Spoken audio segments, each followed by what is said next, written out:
Hello and welcome to PFF Fantasy Football Podcast USFL Week 2 Review Edition. My name is Ian Hartitz, your lovely host as always. Lovely, not lovely, whatever. Here to give you guys some fantasy information. Last week ran a little bit long. Story of my life on these solo pods sometimes. Don't think I need to necessarily go through every single touchdown from every game like we tried to last week. Just led to me talking too fast. And if you didn't catch every single goal line plunge from 2 yards out, I think that's okay. You should take yourself over to the USFL Twitter account though, where they actually did put together a 4 or 5 minute video, showed every touchdown from the week. There were actually a lot this time around. Keep those slanderous mocking thoughts to yourself other than Friday night.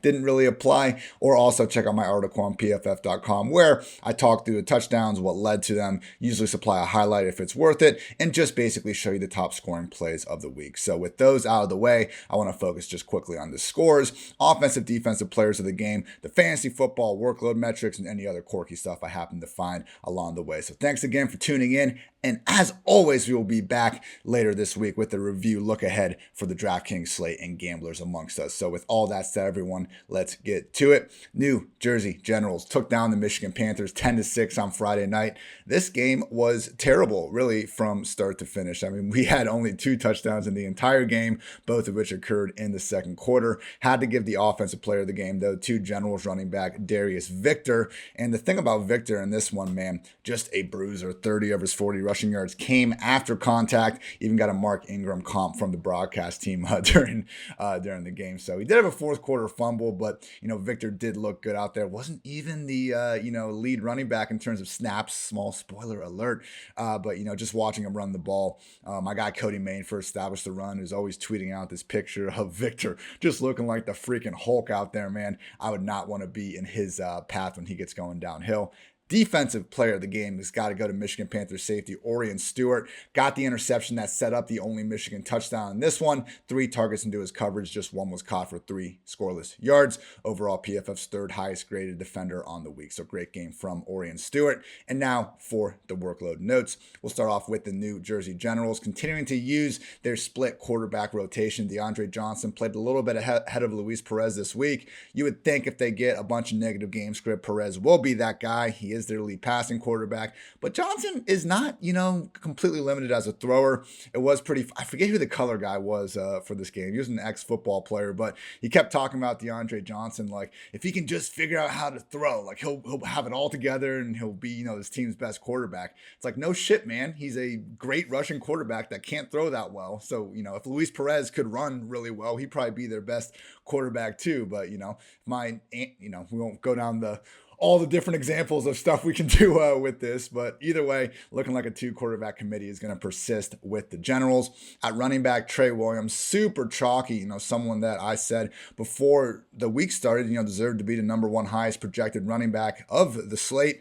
Had 67% snaps, most in the USFL. 81% routes, could not be more elite. Ultimately, though, 9 carries, got out-carried by Darius Victor, who was on the field for just 1/3 of the offensive snaps. So Trey did get all the targets, but clearly, even if Trey is going to be dominating, some of the more utilization-friendly stats, like the snaps, like the routes, we still need to worry about Victor stealing away most of the early down work. And then only really 2 receivers to talk about. Darius Shepard got back to working as the number 1. He was well outside the top 3 last week, seemed to be more so due to a hamstring injury. He came in team high 6 targets, team high 73 air yards. Also had week 1 superstar Randy Satterfield out there as the other full-time receiver. Otherwise, Alonzo Moore, Kavonte Turbin, Cam Eccles, Looper, all just, complementary options in the offense. I would expect Jamon Moore, if he's able to return from that hamstring injury, to probably slide ahead of Alonzo in 3 wide receiver sets, but it's not a given. Right now, Shepard and Satterfield are ingrained as the top 2 guys.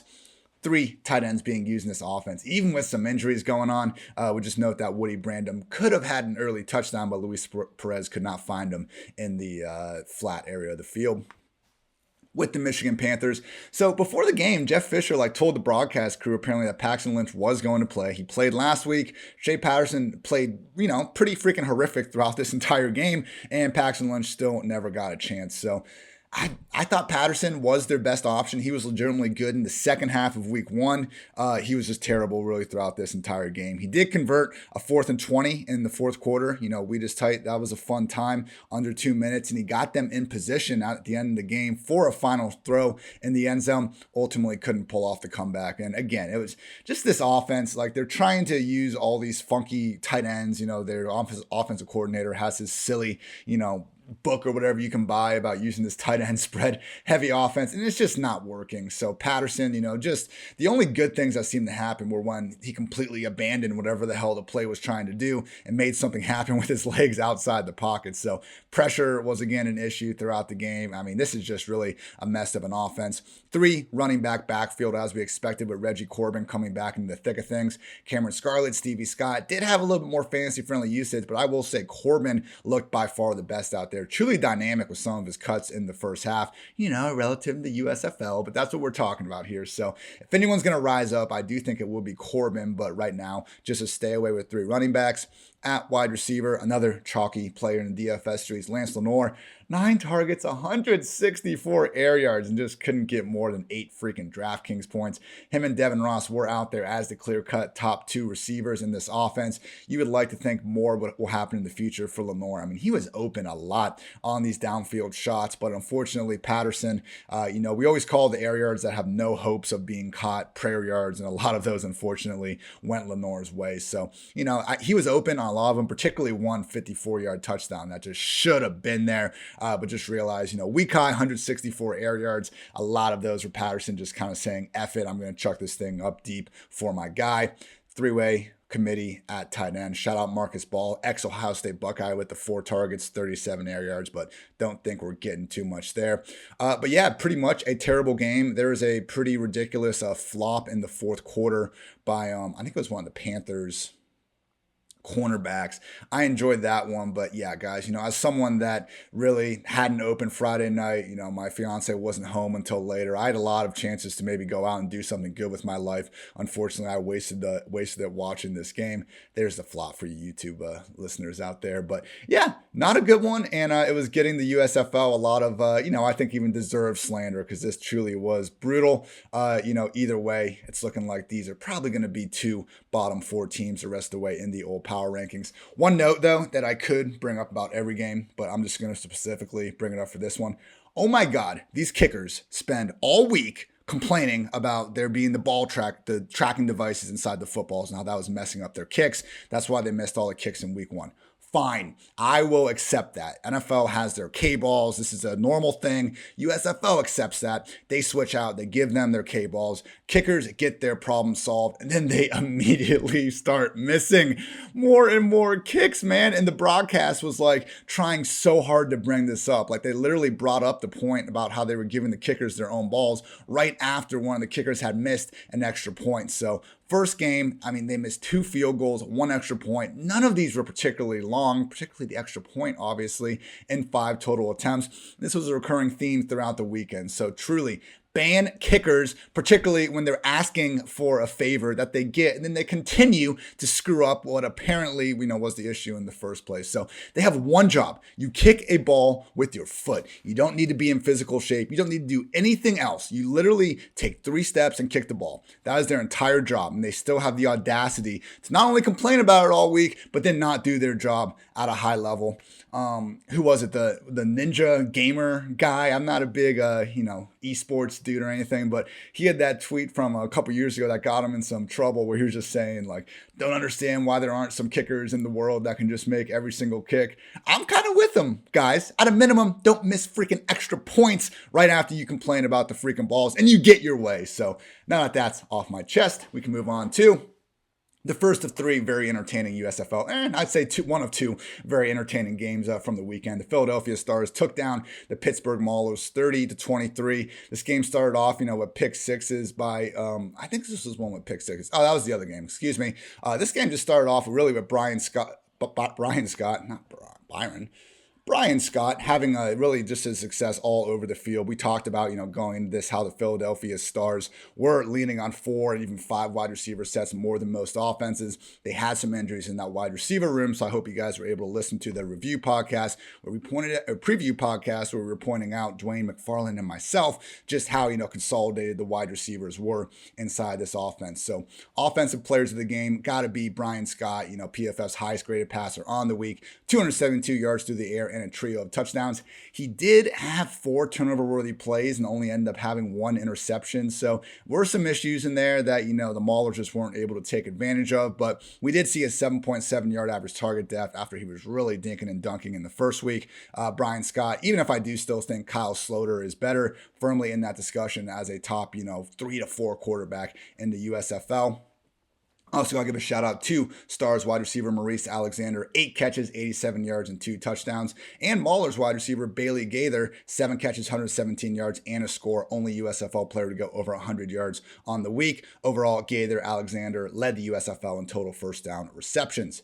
Defensive player of the game, got to be Maulers cornerback Jalen Mclean Sapp. First, this dude leaps up, gets a sick one-handed interception to start the game. Now, it was on 4th down, so you could argue that he should have knocked the ball down, gotten some field position. But damn it, people, if getting a sick one-handed interception is wrong, then who really wants to be right in this world? Bobby McLean and Warren Sapp apparently had this child quite a few years ago. Either way, Jalen McLean Sapp, showing this highlight for all you YouTubers out there. Just truly a great game for him to go up there, grab that ball, oh man, one-handed goodness. Great game for McLean Sapp. Wasn't done though. Also got a long scoop and score. It seemed like a wide receiver might have a chance of catching him, but not so fast, my friend. McLean Sapp got there all the way. So scoop and score with a one-handed catch, even though they couldn't get the win. Great job from Jalen McLean Sapp. Stars, some fantasy usage stuff. Again, want to find all this, you want to copy paste it, that's great. Just go to pff.com. We'll always have this article up there, as soon as I can on Monday. Shout out to our data team. They're usually done getting all the info for me by about 2 p.m. Eastern. Anyway, with the Stars, Brian Scott, one of only 5 USFL quarterbacks to be in there for each and every one of their team's dropbacks. Great to see. The running back room, we had an injury. Darnell Holland was expected to be the lead guy because they had another injury they were already dealing with in the backfield. Unfortunately, he pulled his hamstring, it looked like, after a kick return. So yes, Paul Terry was out there leading the way. Snaps, routes, rushes, targets. You picked the stat, and he was the number 1 running back. Big reason, I believe, was because Holland was hurt. So we'll keep an eye on those injury reports throughout the week. Again, the official team accounts always send those out.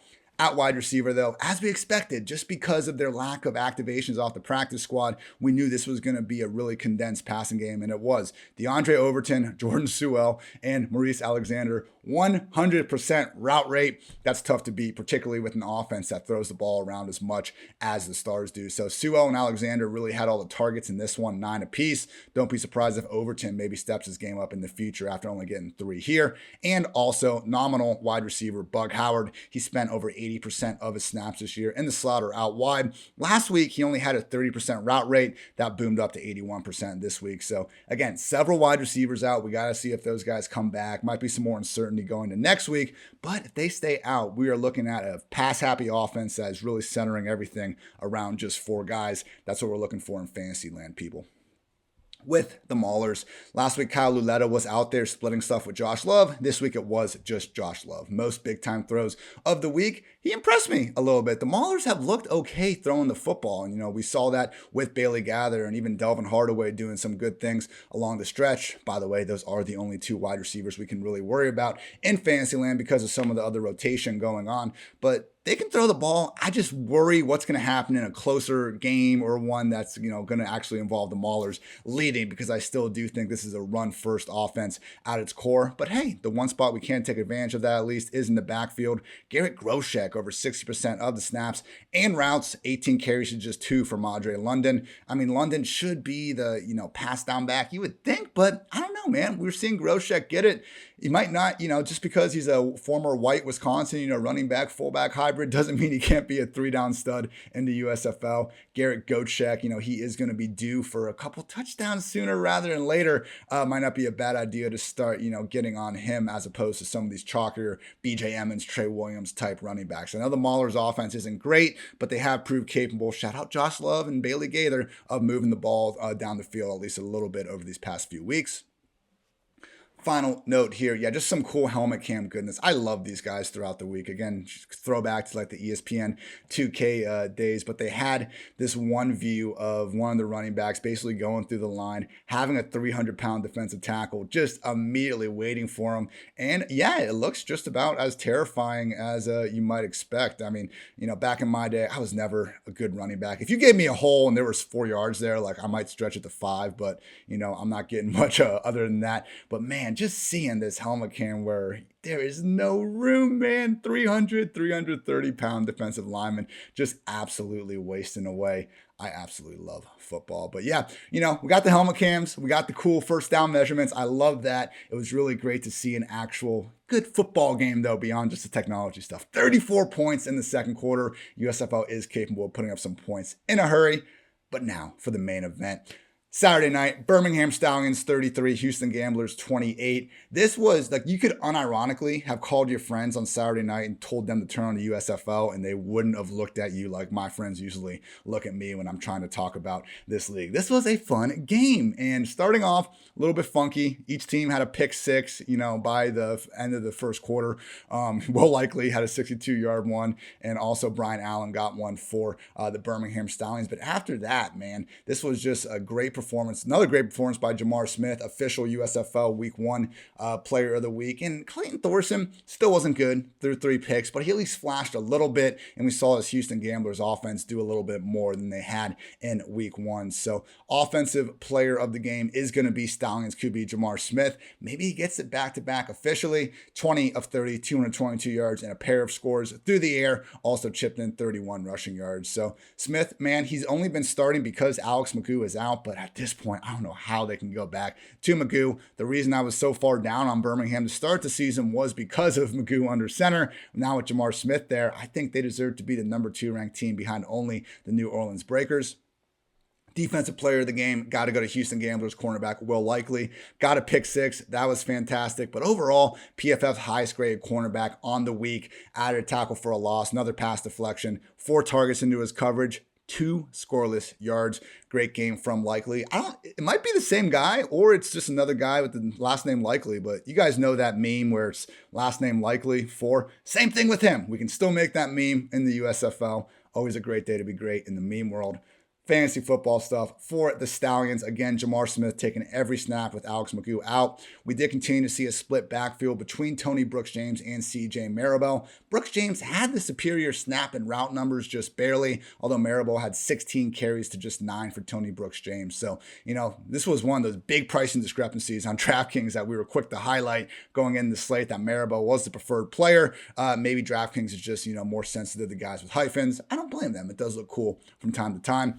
Luckily, we do have another offense that has some condensed wide receiver rotations. Victor Bolden, 100% routes, 12 targets. Marlon Williams, 94% routes, 3 targets. And Osiris Mitchell, 6 targets on a 91% route rate. So all the other wide receivers and even Kerry Angeline, the tight end, more so being used as part-time players. A little more for Angeline, but they're using a fullback, which screws him over. Moral of the story in this offense, Marlon, Victor, and Osiris are clear-cut top 3 wide receivers for Jamar Smith, who is making making a lot of plays. Gotta love it. Real quick, though, gotta give it some love to Osiris Mitchell because, my God, people, we saw one of the best taunts ever. Shout out to some of the people that had discovered that in the past, Mike Ditka, no, it wasn't Mike Ditka, Dick Butkus did the same celebration in like the 60s. The Bears had this kooky field goal, bad snap, and they somehow end up throwing a 2-point conversion. Maybe it was a touchdown to Dick Butkus, and he proceeds to catch the ball and then just hand it to the other player that happened to be standing there. That's exactly what Osiris Mitchell did on Saturday night. I was joking on Twitter that an NFL player would be executed on the spot for pulling this move. Truly hilarious. Beautiful ball from Jamar Smith. finds Mitchell down the sideline, able to catch the touchdown, gets, brought down by Jamar Summers at the end. What does Mitchell do? Puts the ball in his face and then proceeds to, wave his hands at him and tell him to quiet down. Again, absolutely baller move from Mitchell. If you don't like it, shouldn't have let him score a touchdown in the first place. I want more taunting in all facets of life. If you get the last orange juice before some grandma, let her know about it. I don't know why this needs to be such a bad thing. People always getting their feelings hurt these days, yada, yada, yada. Finish this game up with a look at the Gamblers. Clayton Thorson, again, had some good moments, had it actually extended the play and kind of kept the Gamblers in it briefly at the end, broke a sack and was able to find his guy for like a 40-yard touchdown. Blown coverage, but we'll take what we can get. Unfortunately, we did see Kenji Barher get back in that game, steal away 8 dropbacks. So Thorson, not really someone we can trust in fantasy land. I don't think his job's necessarily too up for grabs. I mean, he threw a nice touchdown to Isaiah Zuber down the middle, and Barher just like took off scrambling, even though he had the same exact open window as we saw on replay. I know it's tough to tell sometimes, but it did seem like Bahar, should have been making this throw. Anyway, I think Thorson will remain the starting QB, albeit not someone we should be focusing too heavily on in Fantasyland. Mark Thompson's right there with Garrett Groshek as guys that I think have enough underlying usage goodness to just keep going back to the well and hope for some nice touchdown regression down the road. 66% snaps, 51% routes, 16 carries to just 7 from Dalen Dawkins. So the fact that Thompson, even at 235, is working so far ahead of Dawkins, even on pass downs, has been surprising. And then we have a handful of interesting wide receiver notes. Tyler Simmons, 100% route rate. Isaiah Zuber, 97% route rate. Zuber scored in back-to-back weeks, but don't sleep on Tyler Simmons getting 93 air yards of his own.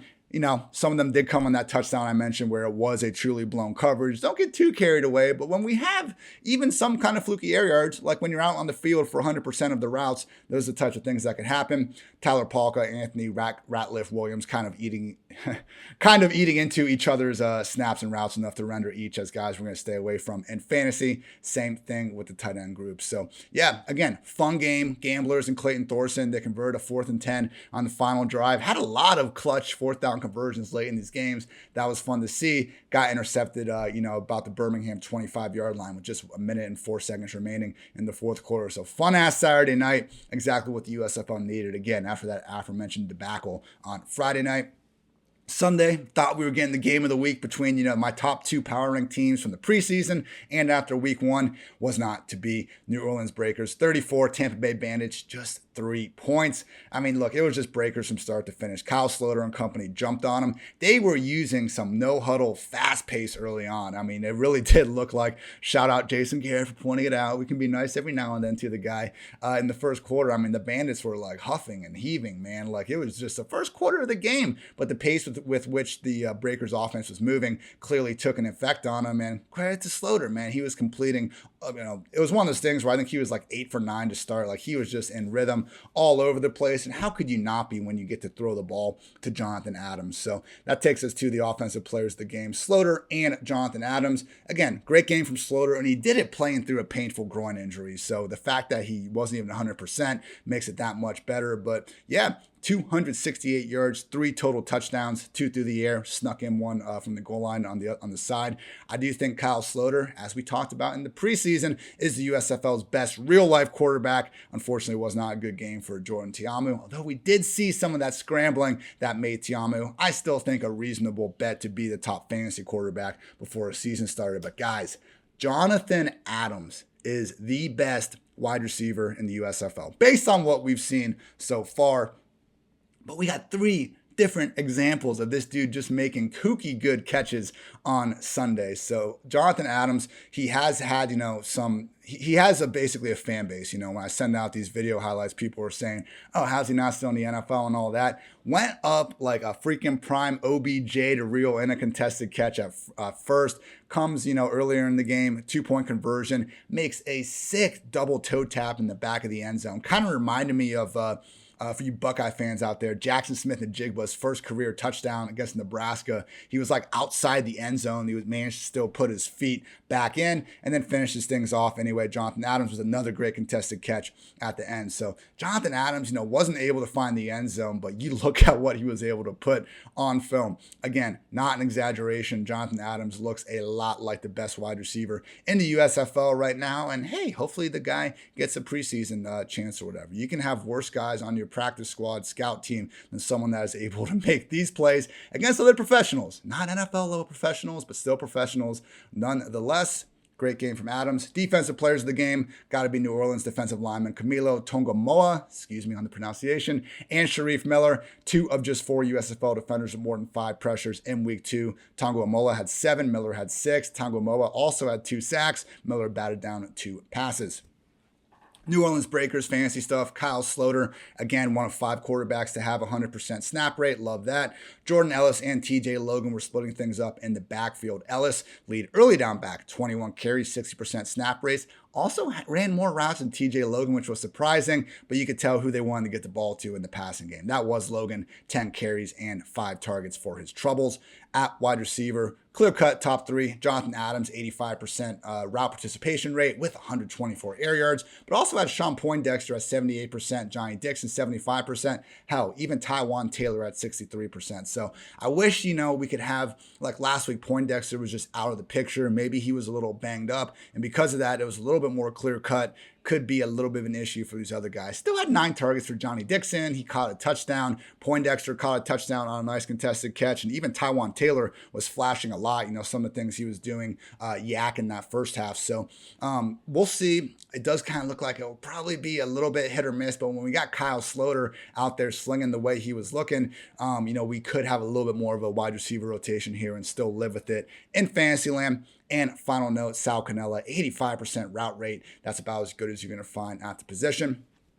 With the Bandits, final group, everyone. Jordan Tiamu, 74% snap rate. We actually had Brady White coming in, stole away 13 dropbacks. Never once did it look like this was a rational decision to make. Brady White looked terrible out there. I'm not sure why they got away from Tiamu in the first place. And we even got some Wildcat stuff from John Franklin. I would have rather had the Franklin package than Brady White because you're bringing in White. This dude does not look like he's capable of being a good dual threat quarterback. Literally, his first play was coming in, runs a read option and makes the wrong read and gets his running back killed for like a 5-yard loss. I understand the Generals kind of bring in DeAndre Johnson to provide a different change of pace, but I don't know that White's a better passer than Tiamu, and he's definitely not a better runner. So what the hell are we even doing here, Todd Haley? I don't know. Bandits offense not looking nearly as sharp as maybe some of us thought they would before the season, but more things to worry about in the preview later this week. In the running back room, B.J. Emmons, still the clear-cut RB1, had 18 combined carries and targets and just 10 for Juwan Washington. But because Washington is their primary pass down back, we actually saw him run more routes and,